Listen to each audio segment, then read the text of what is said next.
వాతావరణం ఒక్కసారిగా చల్లబడింది.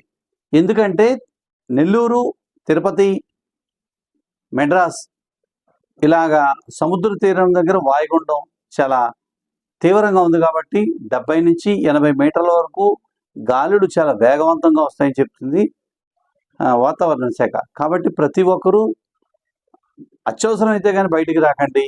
అదే ఎఫెక్టు మన తెలంగాణ కూడా ఇప్పుడిప్పుడే చిరుజల్లులు పడుతున్నాయి. చలి కూడా తీవ్రత ఎక్కువగా పెరుగుతుంది. కాబట్టి ప్రతి ఒక్కరూ జాగ్రత్తలు పాటించండి. చేతికి గ్లౌజులు వేసుకుని, చెవులకి దూదులు పెట్టుకుని, బండ్ల మీద, వెహికల్స్ మీద కానీ, 2 వీలర్స్, 4 వీలర్స్ ఏదన్నా సరే వెళ్ళినా కూడా మాస్కులు పెట్టుకుని, ఏసీలు తగ్గించుకుని వెళ్ళండి. ఆరోగ్యంగా ఉంటారు. లేదంటే మనం ఇదివరకే చూసాం, దగ్గు, జలుబు, జ్వరంతో ఇలాంటి టైంలోనే మరింత ఎక్కువగా పెరిగే అవకాశం ఉంది. కాబట్టి ప్రతి ఒక్కరూ జాగ్రత్తగా ఉండండి.